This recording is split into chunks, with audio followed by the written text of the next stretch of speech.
오늘 시황에서 제가 채권 금리 이야기하면서 채권 투자에 대한 부분도 이야기했는데 9월에 조정이 있을 거라고 이제 시장 전문가들이 많이 예상을 했는데 9월에 조정이 없었잖아요. 오히려 상승했었고 10월은 어느 정도 조정이 있을 거라는 생각을 하고 있었고 제가 아침 시황에서도 9월 상승장에서 어느 정도 현금 비중을 좀 확보해두고 10월 달에 좀 시장이 조정을 할 수도 있으니까 뭐 100%는 아니지만 어느 정도 대비는 할 필요가 있지 않겠냐는 말씀을 여러 차례 드렸었잖아요. 그래서 어제도 시장이 많이 하락했어요. 사실 지난주 금요일에 고용보고서는 굉장히 좋게 나왔는데 제가 그 시황에서도 말씀드렸었지만 너무 좋은 뉴스는 또 좋은 뉴스가 아닐 수 있다라는 시장의 반응이 오늘 나온 것 같습니다. 그래서 국채금리가 10년물 기준으로 4%를 넘어갔어요. 그리고 최근에 지정학적 이슈가 있었죠. 중동 지역의 긴장이 계속 고조가 되면서 유가가 또 상승하고 있습니다. 장기적으로 계속 우상향할 것 같진 않지만 어쨌든 유가까지 상승하면서 다시 인플레이션에 대한 우려가 나오기 시작했고 11월 FOMC 회의에서 금리 동결 확률도 상승 중입니다. 원래는 11월에도 50bp 인하 이야기가 나왔었다가 다시 25bp 그냥 단계적으로 인하하는 이야기가 나왔다가 지금은 아직은 많진 않지만 금리 동결 이야기까지 나오고 있어요. 그러니까 원래는 아예 얘기가 없었다가 금리 동결 확률도 조금씩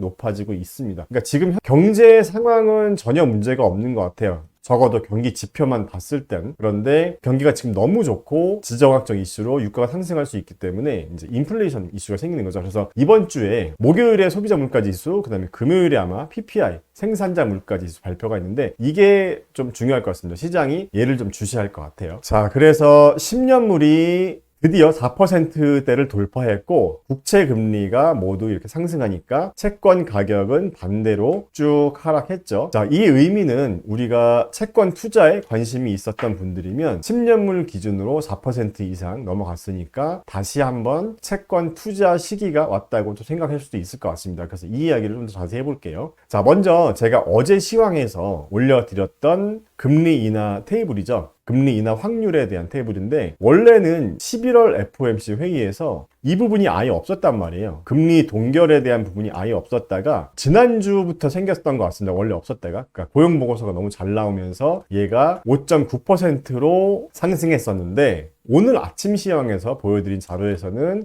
금리 동결 확률이 13.7%까지 상승했습니다. 아마 이번 주 내내 상승할 수도 있을 것 같고요. 이 금리 동결 확률이. 그리고 목요일, 금요일에 발표되는 CPI, PPI 결과에 따라서 더 상승할 수도 있을 것 같아요. 지금 이쪽 확률이 더 상승하면 시장은 안 좋아하겠죠. 그러니까 시장에서는 지금 경기 침체에 대한 우려는 거의 없어진 것 같습니다. 이런 기본적인 어떤 근본적인 우려사항이 없어졌기 때문에 이제 금리 인하만 따박따박 빨리빨리 해라 라고 지금 요구하고 있는 건데 금리 동결 확률이 올라가니까 시장에서는 좋아하지 않는 그런 요소가 된 거고 마침 11월 대선 전달이기도 하죠. 10월 달이. 그러니까 여러 가지 핑계거리가 많이 생기고 있는 상황인 것 같습니다. 자, 그리고 제가 9월 20일이었죠. 금리 인하기에 채권과 중소형주 투자 전략에 대한 컬럼도 올려드렸었는데 이 컬럼도 보셨는지 모르겠습니다. 제가 이 순서대로 올려드렸었죠. 그 다음에 채권과 중소형주 ETF 한번 정리해드리고 중소형주 개별 종목에 투자하고 싶다면 어떻게 하면 좋을지 그리고 과거 금리 인하 시기는 어땠는지 그리고 채권에 투자한다면 언제까지 보유하고 있으면 될지 뭐 중소형주 투자 전략에 대해서도 얘기했었는데 오늘은 채권에 대해서 한번 쭉 보겠습니다. 자, 채권 투자 전략에 대해서 제가 과거 금리 인하 시기에 대해서 여기 초록색 이 10년물 채권 금리고 파란색이 기준 금리 그리고 캔들봉이 나스닥 그다음에 빨간색이 중소형주 이렇게 정리를 해드렸었잖아요. 그래서 대체적으로 기준 금리가 이렇게 인하될 때 10년물 기준으로 보면 조금씩 선행해서 하락했었던 걸 볼 수가 있습니다. 과거에도 그랬고요. 여기도 좀 잘렸는데 과거에도 그랬었고 등락이 있긴 했지만 전체적으로는 이런 하락 패턴으로 움직였다는 겁니다. 자, 그리고 이 부분도 보여드렸었죠. 금리 동결 시기에는 채권 금리가 다시 상승했었고 채권 가격은 반대로 움직였겠죠. 그러니까 이 국채 금리도 시장의 어떤 상황들, 특히 기준 금리 같은 것들을 좀 선행해서 반영하는 그런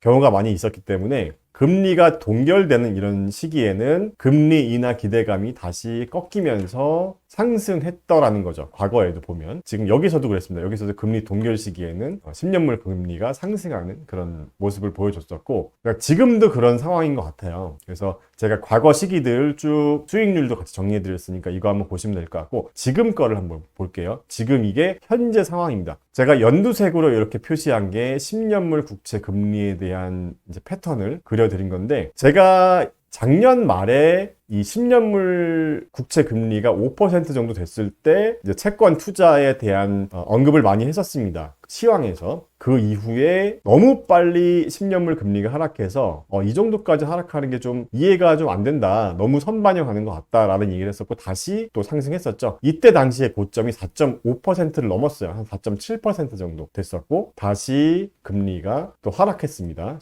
제가 이렇게 9월 20일에 제가 컬럼을 올렸을 때는 이 10년물 금리가 3.7% 정도 됐었는데, 일로 올라갈 것인가로 제가 이렇게 물음표를 해놨는데, 지금 이렇게 올라가고 있죠. 4%까지 올라갔으니까 지금 여기까지 올라갔죠. 여기 4%. 그래서 이렇게 W자로 지금 다시 상승하고 있습니다. 이 단기 고점으로 인식되는 지점이 5%에서 4.5%, 그 다음에 4% 정도까지 인식이 되고 있었는데, 최근에 경기 지표가 너무 잘 나오면서 저는 조심스럽게 다시 4.5%까지도 올라갈 수 있지 않을까. 이 10년물 금리가. 그러면 채권 가격은 더 하락할 수도 있겠죠. 자, 그러면 반대로 생각해보면 채권 투자에 관심이 있는 분들의 입장에서 봤을 때는 지금 채권 금리가 4% 이상이 되는 지금부터 한 4.5% 정도 되는 이 구간이 분할 매수로 접근하기에 적절한 시기가 아닐까 하는 생각을 또 해볼 수도 있을 것 같습니다. 여기도 제가 9월 20일에 컬럼을 올려드렸을 때도 이때만 해도 금리 동결에 대한 부분은 아예 없었단 말이에요. 그렇죠? 예, 근데 갑자기 고용보고서가 잘 나오면서 이제 동결에 대한 어떻게 보면 우려할 게 아닌데, 사실 시장에서는 금리 인하를 안 하는 걸 싫어하는 거죠. 그래서 그 핑계로 10월 달에 또 조정이 있을 수도 있지 않을까 하는 생각을 해봤고, 그래서 이 컬럼은 제가 따로 또 링크를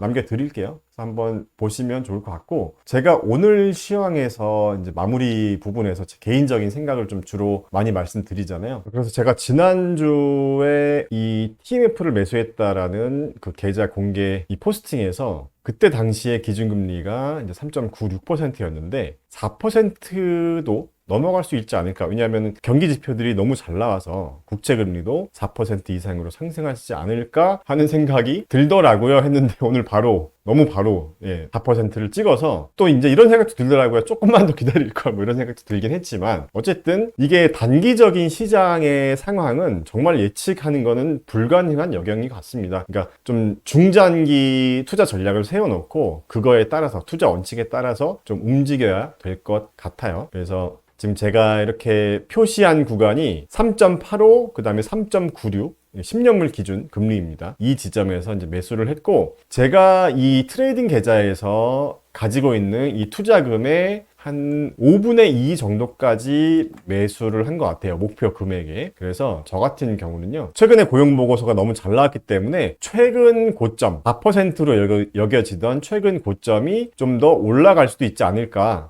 최대한 4.5%까지도 이렇게 올라갈 수도 있지 않을까 하는 가능성을 열어두고, 그래서 제가 한 3번 정도 이제 분할 매수를 할 수가 있는데, 그래서 저는 10년물 기준으로 4.1%, 4.3%, 4.5%를 기준으로 해서 3번 정도 분할 매수를 하고, 만약에 금리가 4.5%까지 상승한다면 제가 가지고 있는 트레이딩 계좌의 투자금을 다 매수하는 게 되겠죠. 자, 그러면 이때부터는 이제 금리가 하락하기만 기다리고 있으면 되겠죠. 채권 가격이 상승하면서 제가 이제 10월 말 11월 초 정도에 주식 자산을 좀 저점 매수할 수 있는 그런 시나리오로 가면 가장 베스트일 것 같다는 생각을 하고 있고, 그리고 제가 이것도 정리해 드렸었는데, 중국 투자도 굉장히 지금 괜찮아 보이긴 하는데, 지금 보시는 것처럼 이 기간이 10월 달입니다. 10월 달인데 벌써 이만큼 올랐어요. 중국 관련 ETF들이, 제가 정리한 ETF들 이렇게 4개 정리해 드렸었는데 굉장히 많이 오르고 있어서 마찬가지로 기대감이 너무 선반영되고 있는 것 같아요. 그래서 장기적으로는 중국에서 정책적으로 이제 부양책을 실시하고 있는 만큼 어느 정도 분산 투자를 할 만한 자산이라고 생각이 들긴 하지만 아직까지는 너무 단기적으로 선반영된 것 같다는 생각이 들어서 일단 좀 기다려볼 생각입니다. 자, 그래서 지금 대선이 있었던 해에는 10월 달에 이렇게 역사적으로 조정이 있었기 때문에 이 대선 외에도 지금 지정학적 이슈도 있고 여러 가지 FOMC 회의에서 금리 동결에 대한 또 실망감도 있을 수가 있기 때문에 10월 달에는 좀 현금 비중을 어느 정도 유지하면서 보수적으로 접근하는 게 좋지 않을까 하는 게 제 생각인데, 자, 여러분들의 생각은 어떠신지도 한번 댓글로 남겨주시기 바라겠습니다. 자, 그러면 오늘 영상은 여기서 마치실게요. 감사합니다. 안녕. 경제적 자유 달성을 위해서 저와 함께 공부하고 발전해 나가고 싶은 분들은 제가 새로 시작한 멤버십 회원으로 한번 참여해보세요. 하루 1,100원의 투자로 여러분의 인생의 중요한 터닝 포인트가 될 수도 있습니다. 혼자면 외롭지만 함께하면 든든합니다. 기다리고 있을게요.